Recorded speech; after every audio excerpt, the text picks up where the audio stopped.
Sermones escogidos del Santo Cura de Ars sobre el Jueves Santo.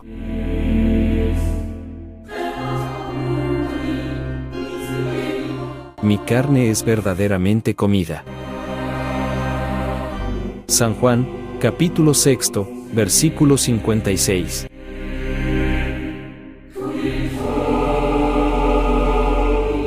Podremos hallar en nuestra santa religión, hermanos míos, un momento más precioso, una circunstancia más feliz, que aquel instante en que Jesucristo instituyó el adorable sacramento de los altares?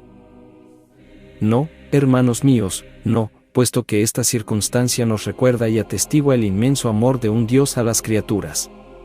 Cierto que, en todo cuanto Dios ha hecho, se manifiestan sus perfecciones infinitas.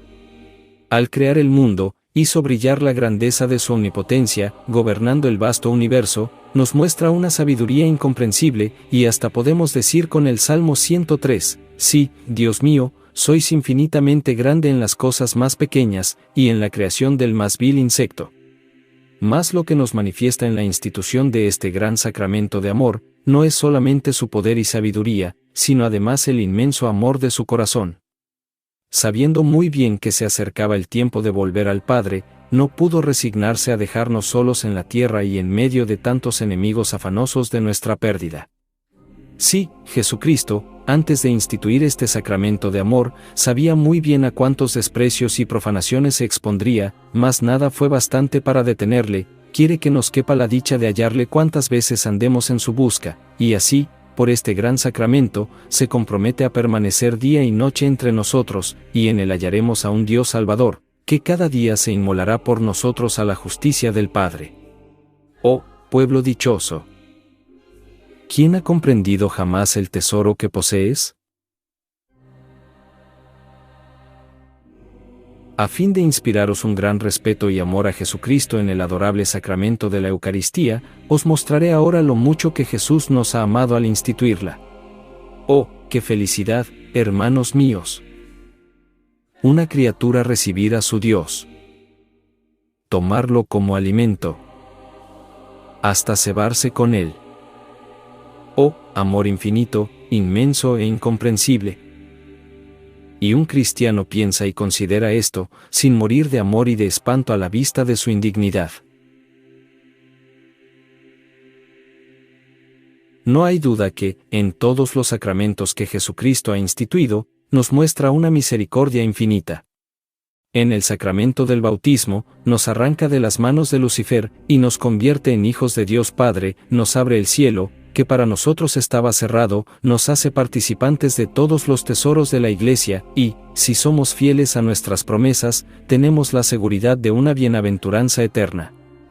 En el sacramento de la penitencia, nos muestra su infinita misericordia, y nos hace participantes de ella, pues, por dicho sacramento, nos libra del infierno, al que nuestros pecados de malicia nos arrastraban, y nos aplica de nuevo los infinitos méritos de su pasión. En el sacramento de la confirmación, a fin de que podamos conducirnos bien en el camino de la virtud, nos da un espíritu de luz que nos hace conocer el bien que debemos hacer y el mal que debemos evitar. Además, nos comunica un espíritu de fortaleza que nos ayude a vencer todos los obstáculos que se presenten al llevar a cabo la obra de nuestra salvación. En el sacramento de la extremaunción, vemos con los ojos de la fe cómo Jesucristo nos cubre con los méritos de su pasión y muerte. En el del orden, da Jesucristo grande y singular potestad a los sacerdotes, ellos son quienes le hacen descender. En el sacramento del matrimonio, vemos cómo Jesucristo santifica todas nuestras acciones, hasta aquellas que parecen obedecer únicamente a las corrompidas inclinaciones de la naturaleza. Estas son, me diréis, manifestaciones de misericordia dignas de un Dios infinito en todo. Pero en el adorable sacramento de la Eucaristía, aún llega más allá. Todo esto no parece más que un ensayo de amor a los hombres. Quiere Él, para el bien de las criaturas, que su cuerpo, su alma y su divinidad se hallen en todos los rincones del mundo, a fin de que podamos hallarle cuantas veces lo deseemos, a fin de que en Él hallemos toda suerte de dicha y felicidad. Si sufrimos penas y disgustos, Él nos alivia y nos consuela. Si caemos enfermos, o bien será nuestro remedio, o bien nos dará fuerzas para sufrir, a fin de que merezcamos el cielo. Si nos hacen la guerra el demonio y las pasiones, nos dará armas para luchar, para resistir y para alcanzar victoria. Si somos pobres, nos enriquecerá con toda suerte de bienes en el tiempo y en la eternidad. Vosotros vais a pensar, bastantes son ya esas gracias. Oh, no, hermanos míos, aún no está satisfecho su amor. Todavía tiene otros dones para otorgarnos, dones que su inmenso amor halló en su corazón abrazado por el mundo ingrato, el cual solo parece aceptar tal cúmulo de bienes para ultrajar a su bienhechor. Mas no pensemos en eso, hermanos míos, dejemos por un momento la ingratitud de los hombres, abramos las puertas de este sagrado y adorable corazón, encerrémonos por un momento en medio del ardor de sus llamas, y veremos entonces hasta dónde llega el poder de un Dios que nos ama. Oh, Dios mío, ¿quién será capaz de comprenderlo, y a la vez no morirá de amor y de dolor, al ver por una parte tanta caridad, y por otra tanto desprecio e ingratitud?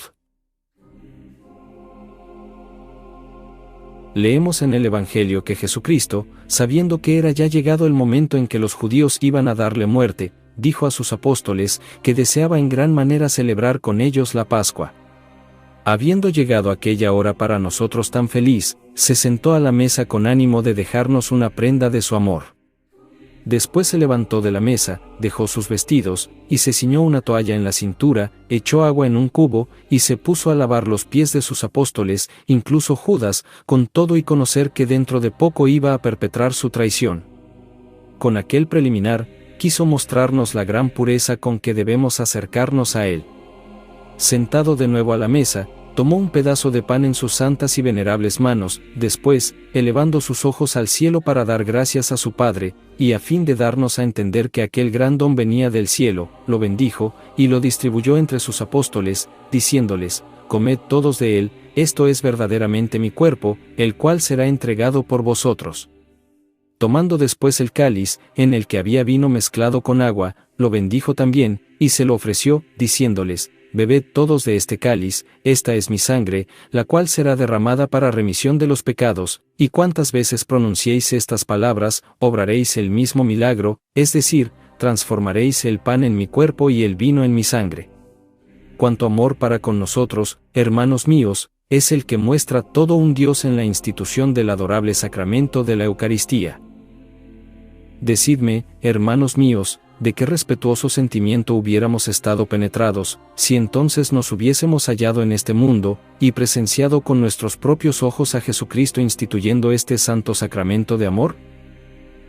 No obstante, hermanos míos, este gran milagro se opera cada vez que el sacerdote celebra la Santa Misa, en la que nuestro Divino Salvador se digna bajar a nuestros altares.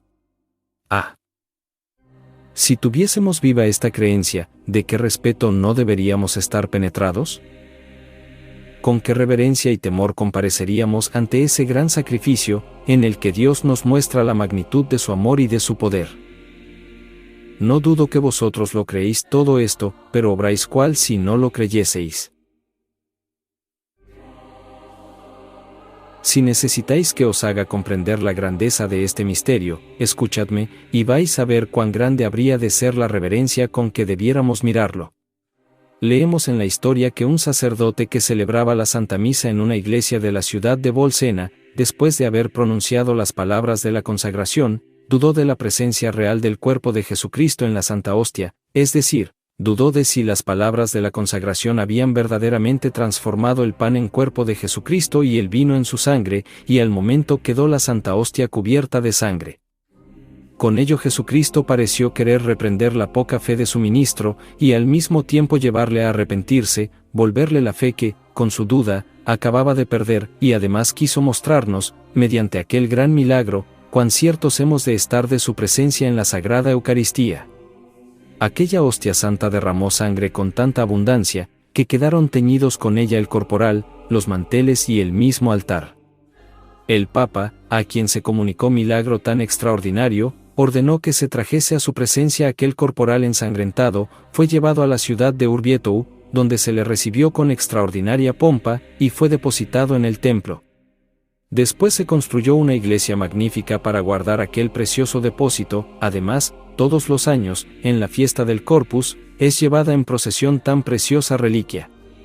Ved, pues, hermanos míos, como aquellos que se dejan llevar de la duda, al oír esto habrán de confirmarse en la fe. Pero, Dios mío, ¿cómo podremos dudar, después de las palabras del mismo Jesucristo, que dijo a sus apóstoles, y en su persona a todos los sacerdotes: cuántas veces pronunciéis estas mismas palabras, haréis el mismo milagro, es decir, haréis lo que yo he hecho, transformaréis el pan en mi cuerpo y el vino en mi sangre? No hay mayor amor, hermanos míos, no hay mayor caridad que la manifestada por Jesucristo, al escoger la víspera del día en que debía dársele muerte, para instituir un sacramento por el cual iba a permanecer en medio de nosotros, para ser nuestro Padre, nuestro Consolador y toda nuestra felicidad. Más afortunados que aquellos que vivieron mientras estuvo en este mundo, cuando no habitaba más que un lugar, cuando debían andarse algunas horas para tener la dicha de verle, hoy le tenemos nosotros en todos los lugares de la tierra, y así ocurrirá, según nos está prometido, hasta el fin del mundo. Oh, amor inmenso de un Dios a sus criaturas. No, hermanos míos, cuando se trata de mostrarnos la grandeza de su amor, nada puede detenerle. En aquel momento tan venturoso para nosotros, toda Jerusalén está agitada, el populacho está furioso, todos conspiran para perderle, todos están sedientos de su adorable sangre, y es precisamente en aquel momento cuando les prepara, así a ellos como a nosotros, la prenda más inefable de su amor. Los hombres están tramando contra él los complots más tenebrosos, al paso que él se está ocupando en regalarles con lo que tiene de más precioso, que es él mismo. No piensan más que en levantar una infame cruz para hacerle morir en ella, y él no piensa más que en levantar un altar donde se inmole él mismo cada día por nuestro amor. Se está preparando el derramamiento de su sangre, y Jesucristo quiere que aquella misma sangre sea para nosotros una bebida de inmortalidad, para consuelo y felicidad de nuestras almas. Sí, hermanos míos, podemos afirmar que Jesucristo nos ama hasta agotar los tesoros de su amor, sacrificándose hasta donde han podido inspirarle su sabiduría y su poder. Oh, amor tierno y generoso de un Dios para con tan viles criaturas cual nosotros, que tan indignos somos de su predilección. Ah, hermanos míos, cuánto respeto deberíamos tener a ese grande sacramento, en el que un Dios hecho hombre se muestra presente cada día en nuestros altares. Aunque Jesucristo sea la misma bondad, no deja algunas veces de castigar rigurosamente, según vemos en distintos pasajes de la historia, los desprecios que se hacen a su santa presencia. Se refiere que un sacerdote de Friburgo, llevando el Santísimo Sacramento a un enfermo, acertó a pasar por una plaza donde había mucha gente que bailaba. El músico, aunque hombre sin religión, cesó de tocar y dijo: oigo la campanilla, señal de que Jesús sacramentado es llevado a un enfermo, arrodillémonos. Mas entre aquella gente estaba una mujer impía, inspirada por el furor infernal. Continuemos, dijo ella, también llevan campanillas suspendidas al cuello los mulos de mi padre, y cuando pasan por la calle, la gente no se detiene ni se arrodilla. Todos los circunstantes aplaudieron aquella impiedad, y continuaron danzando. Al instante, vino un tan fuerte huracán, que arrebató a toda aquella gente que bailaba, sin que jamás haya podido saberse dónde fueron a parar. ¡Ay, hermanos míos! Cuán caro pagaron aquellos miserables el desprecio inferido a la presencia de nuestro Señor Jesucristo, que a la misma hemos de tener, ya en el templo, ya al ser llevado, por las calles, a los pobres enfermos. Hemos dicho que Jesucristo, para obrar aquel milagro, escogió el pan, que es el alimento común a todos, pobres y ricos, fuertes y débiles, para significarnos que este celestial alimento está destinado a todos los cristianos que quieran conservar la vida de la gracia y la fuerza para luchar con el demonio. Vemos que, al obrar Jesús el gran milagro, elevó sus ojos al cielo para dar gracias a su Padre Celestial, con lo cual quiso mostrarnos cuánto deseaba la llegada de aquel momento tan dichoso para nosotros, y nos dio con ello prueba de la grandeza de su amor. Sí, hijos míos, les dijo el divino Salvador a los apóstoles, mi sangre desea con impaciencia ser derramada por vosotros, mi cuerpo arde en deseos de ser desgarrado para curar vuestras llagas, lejos de asustarme por las ideas amargas y tristes que de antemano me han venido al pensar en mis sufrimientos y en mi muerte, siento, por el contrario, en mí el colmo del placer. La causa de ello es porque en mis sufrimientos y en mi muerte hallaréis un remedio seguro para todos vuestros males. Oh, ¿qué amor, hermanos míos, iguala al de un Dios para con sus criaturas? Nos dice San Pablo que, en el misterio de la Encarnación, Dios escondió su divinidad, pero, en el de la Sagrada Eucaristía, llega hasta a esconder su humanidad. Ah, hermanos míos. Solamente la fe puede obrar en tan incomprensible misterio. Sí, hermanos míos, cualquiera que sea el lugar donde nos encontremos, dirijamos con placer nuestros pensamientos, nuestros deseos, hacia donde está guardado este adorable cuerpo, para unirnos a los ángeles que con tanto respeto lo adoran.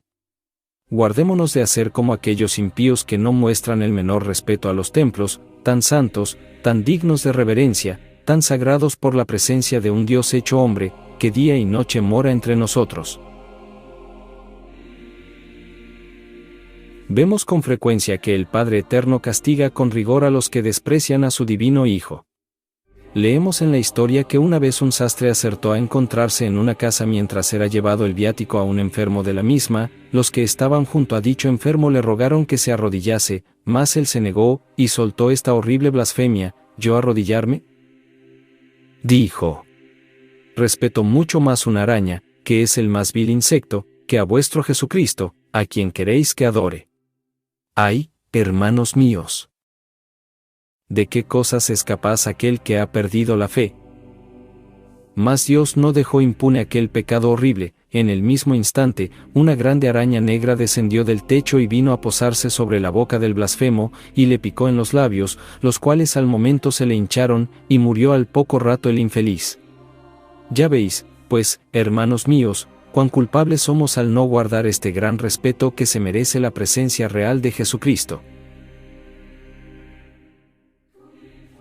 No, hermanos míos, no nos cansemos de contemplar el gran misterio de amor en el que un Dios, igual al Padre, alimenta a sus hijos, no con un alimento ordinario, ni con aquel maná con que el pueblo judío se alimentaba en el desierto, sino con su cuerpo adorable y su sangre preciosa.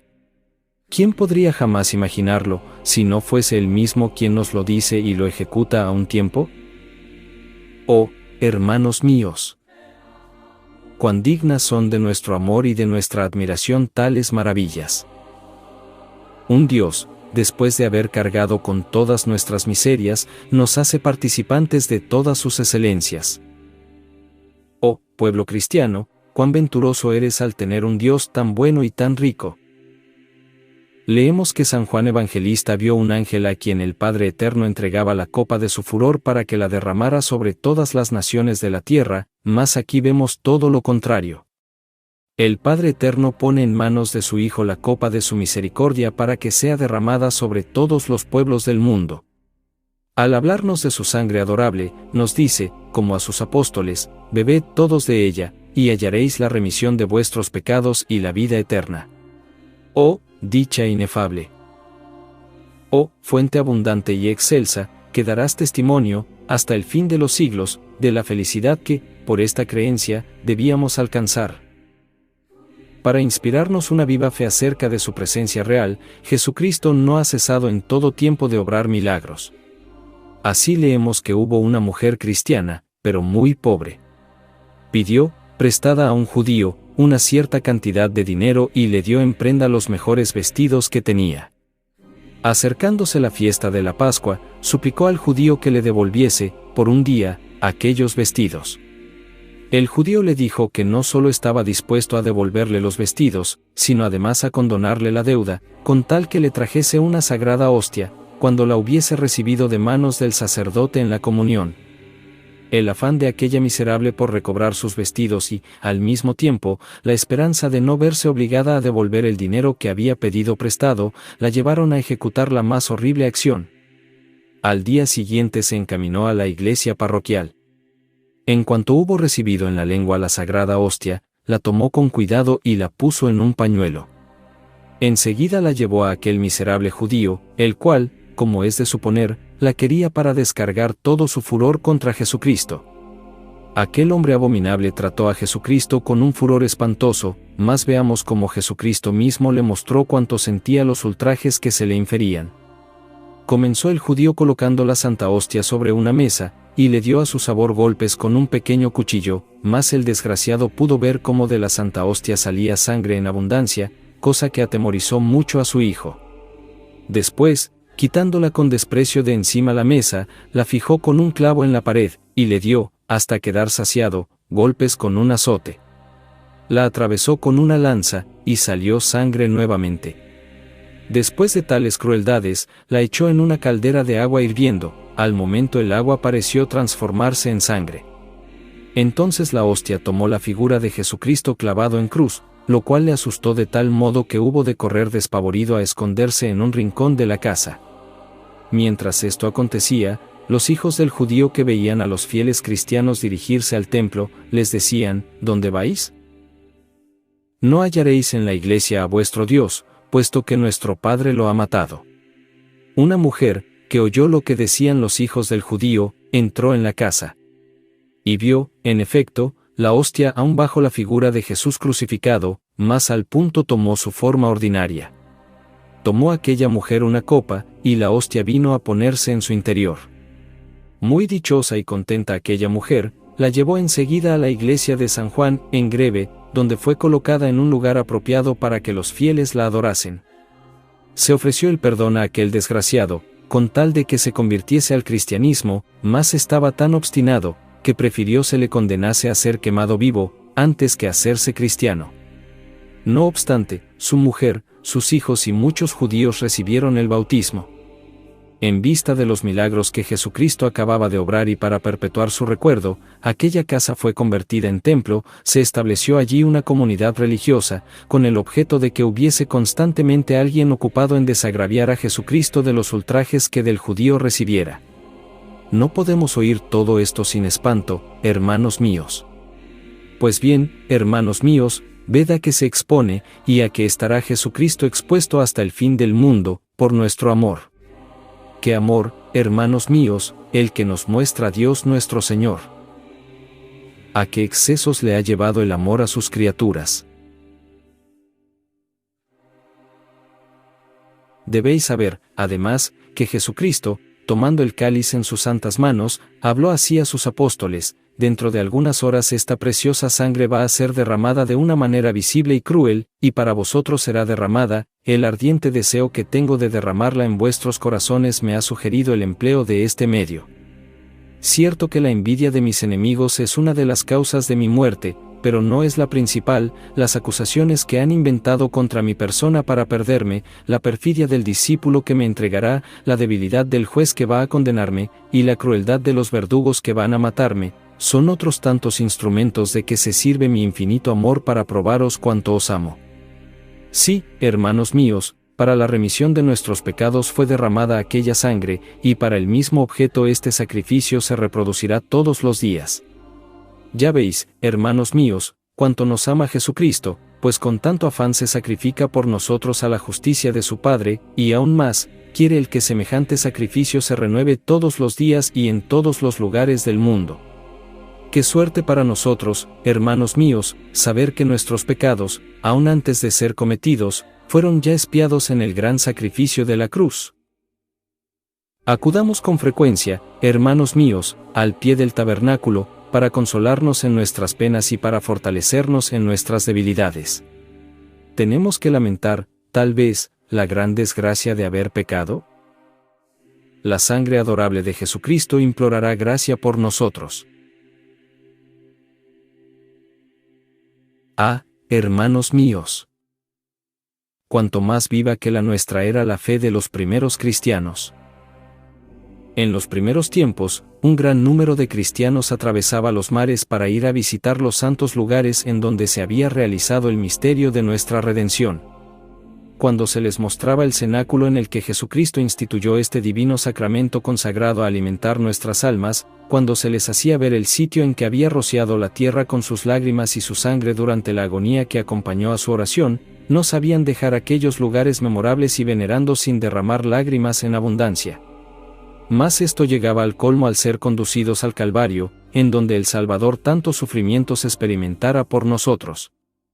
entonces les parecía no poder vivir ya más, al recordar lo que aquellos lugares evocaban, a saber, el tiempo, las acciones y los misterios que por nuestro bien allí se realizaron, estaban inconsolables, sentían avivar su fe, su corazón se abrasaba bajo los ardores de una nueva hoguera.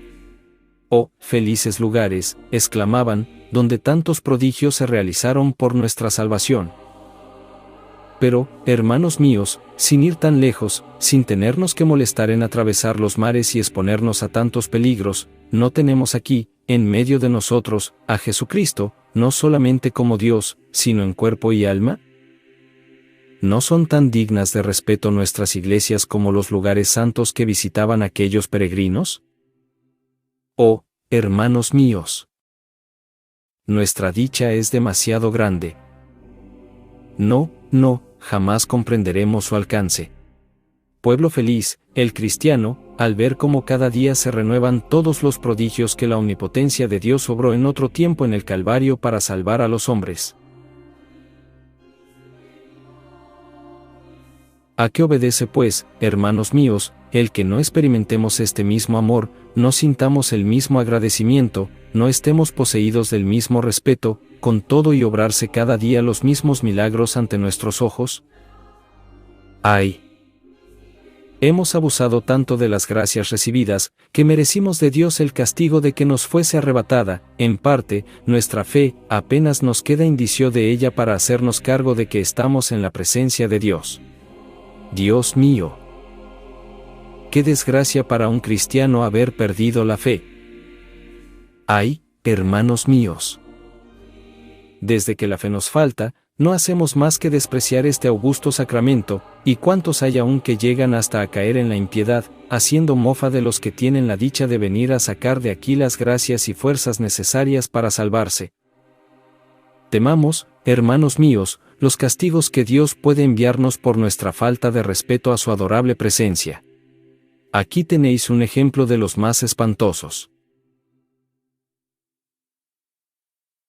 Refiere, en sus anales, el cardenal Baronio que en la villa de Lusignan, cerca de Poitiers, había un sujeto que manifestaba un gran desprecio por la persona de Jesucristo, escarnecía y menospreciaba a cuantos frecuentaban los sacramentos, ridiculizaba su devoción. Sin embargo, nuestro Señor, que siempre prefiere la conversión a la pérdida del pecador, le había enviado con alguna frecuencia remordimientos de conciencia, bien veía que obraba mal y que aquellos de que se burlaba le aventajaban en felicidad, mas, en cuanto se le ofrecía nueva ocasión, volvía a las andadas, y, de esta manera, poco a poco, acabó por ahogar enteramente los remordimientos que Dios le enviaba.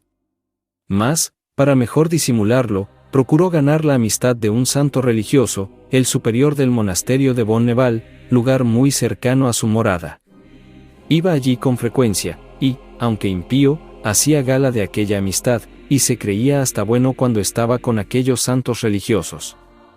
El superior, que, andando el tiempo, se dio cuenta de lo que pasaba en el ánimo de aquel sujeto, le decía muchas veces: «Mi querido amigo mío, veo que no tenéis el respeto que debierais a la presencia de Jesucristo en el adorable sacramento del altar, y creo que, si queréis convertiros, no habrá más remedio que dejar el mundo y retiraros en un monasterio para hacer allí penitencia. Mejor que nadie sabéis vos cuántas veces habéis profanado los sacramentos, manchándoos el alma con abominables sacrilegios, si llegaseis a morir, seríais arrojado al infierno por toda la eternidad. Creedme, pensad en reparar las profanaciones cometidas. ¿Cómo podéis vivir en tan miserable estado?». Aquel pobre hombre parecía escucharle y hasta aprovecharse de sus consejos, pues sentía, ciertamente, en su conciencia el peso de los sacrilegios, más como le repugnaba aceptar algunos pequeños sacrificios, indispensables para su conversión, resultaba que, con todo y sus buenos pensamientos, continuaba siempre igual, y así sucedió que, cansándose Dios de su impiedad y de sus sacrilegios, le abandonó a sí mismo, y el pobre cayó enfermo. El abad, sabiendo el mal estado en que se hallaba su alma, se apresuró a visitarle. Al ver el infeliz que aquel buen religioso, que era un santo, iba a verle, lloró de alegría, y, quizá concibiendo la esperanza de que rogaría por él y le ayudaría a sacar su alma del cenagal de sus sacrilegios, suplicó al abad que se quedase con él cuanto tiempo le fuese posible. Llegó la noche y se retiraron todos menos el abad, que permaneció junto al enfermo. Aquel pobre infeliz se puso a dar gritos horribles, diciendo: «¡Ah! Padre mío! ¡Socórredme! ¡Ah! ¡Ah! Venid en mi auxilio». Mas, ¡ay! No era ya tiempo oportuno. Dios le había abandonado en castigo de sus impiedades y sacrilegios. ¡Ah! Padre mío, ved aquí 2 espantosos leones que me están acechando. ¡Ah! Padre mío, socórredme. Abad, lleno de espanto, se arrodilló para implorar misericordia en favor del enfermo, mas era ya demasiado tarde, la justicia de Dios lo había entregado al poder de los demonios. De repente, el enfermo cambió de voz hablando en tono más sosegado, se puso a conversar como una persona sana y en el pleno dominio de su espíritu. «Padre mío», le dijo, «aquellos leones que ahora mismo estaban cerca de mí se han retirado». Pero mientras estaban hablando familiarmente, el enfermo perdió la voz y quedó como muerto. Por tal lo tuvo el religioso, mas quiso presenciar el fin de todo aquello, decidió, pues, pasar el resto de la noche junto al enfermo. Al cabo de un rato, aquel pobre infeliz volvió en sí, recobró la palabra, y dijo al superior: «Padre mío, acabo de ser citado al tribunal de Jesucristo, y, a causa de mis impiedades y sacrilegios, estoy condenado a arder en los infiernos». Asustado el religioso, se puso a orar, intentando probar si quedaba aún algún recurso para lograr la salvación de aquel desgraciado, mas, viéndole rezar el moribundo, le dijo: «Padre mío, dejad vuestras oraciones, Dios no os va a escuchar en nada de cuanto le digáis respecto a mí, los demonios me rodean, solo están esperando el instante de mi muerte, que no tardará en llegar, para arrastrarme al infierno, en donde voy a arder por toda la eternidad». De repente, sobrecogido de espanto, exclamó: «¡Ah! Padre mío, el demonio se me lleva, adiós, Padre mío, desprecié vuestros consejos y estoy condenado». Y diciendo esto, vomitó su alma maldita a los abismos. Se retiró el superior llorando vivamente por la suerte de aquel desgraciado que desde su lecho acababa de caer en el infierno. ¡Ay, hermanos míos! Cuán grande es el número de esos profanadores, cuántos cristianos han perdido la fe a causa de sus sacrilegios. ¡Ay, hermanos míos! Al ver tantos cristianos que no reciben los sacramentos, o que los frecuentan muy de tarde en tarde, no busquemos otras causas que los sacrilegios por ellos cometidos. ¡Ay! ¿Cuántos hay también a quienes los remordimientos desgarran la conciencia, se tienen por culpables de tremendos sacrilegios, y aguardan la muerte en un estado capaz de hacer temblar el cielo y la tierra? ¡Ah, hermanos míos! No lleguéis más allá, ya que no habéis alcanzado aún el estado miserable de aquel desgraciado réprobo de que os acabo de hablar, mas, ¿quién os asegura que, antes no llegue la hora de la muerte, no seréis, como él, abandonados de Dios y echados al fuego? ¡Oh, Dios mío! ¿Cómo poder vivir en tan espantoso estado? ¡Ah, hermanos míos! Aún estamos a tiempo, volvamos sobre nuestros pasos, echémonos a los pies de Jesucristo, escondido en el adorable sacramento de la Eucaristía. Él ofrecerá de nuevo, por nosotros, al Padre Celestial los méritos de su pasión y muerte, y con ello estamos seguros de alcanzar misericordia. Sí, hermanos míos, tengamos la seguridad de que, si sentimos un gran respeto a la presencia real de nuestro Señor Jesucristo en el adorable sacramento del altar, vamos a alcanzar cuanto deseemos. Ya que las procesiones eucarísticas, hermanos míos, son todas dedicadas a adorar a Jesús en el Santísimo Sacramento del altar, y a desagraviarle de los ultrajes que en dicho sacramento recibe, formemos en dichas procesiones, vayamos en su seguimiento con aquel mismo respeto que le mostraban los primeros cristianos siguiéndole en sus predicaciones, durante las cuales no pasaba jamás por un lugar sin derramar allí toda suerte de bendiciones. Sí, hermanos míos, con innumerables ejemplos nos muestra la historia cuán duramente castiga Dios a los profanadores de su adorable cuerpo y de su preciosa sangre. Una vez hubo un ladrón que entró en una iglesia durante la noche y se llevó todos los vasos sagrados donde se guardaban las sagradas partículas, y con aquella preciosa carga se encaminó a un lugar llamado Plaza de San Dionisio. Al llegar allí, miró de nuevo los vasos para ver si había dejado aún alguna partícula. Había una todavía, la cual, al ser abierto el copón, salió milagrosamente del vaso revoloteando alrededor del ladrón. Aquel prodigio hizo que fuese descubierto por la gente y detenido el criminal. Se dio parte al cura de San Dionisio, y éste avisó al obispo de París. La sagrada hostia permaneció suspendida en el aire. Entonces acudió el obispo junto con todos sus sacerdotes y gran número de fieles devotos que formaban también parte de la procesión, y la hostia fue a posarse en el ciborio del sacerdote que la había consagrado. Fue llevada a un templo, y en el mismo se hizo la fundación de un oficio semanal en memoria de este gran milagro. Decidme, hermanos míos, ¿qué más nos falta considerar para sentirnos movidos a reverencia ante la presencia de Jesús, así en los templos como en las procesiones? Acudamos, pues, a Él con gran confianza. Es tan bueno, es tan misericordioso, nos ama tanto, que podemos estar seguros de alcanzar cuanto le pidamos. Mas seamos siempre humildes, puros, saturados de amor de Dios y de menosprecio del mundo. Cuidemos de no dejarnos llevar de las distracciones. Amemos de todo corazón al Señor, hermanos míos, y con ello alcanzaremos, ya en este mundo, una vida semejante a la de la gloria.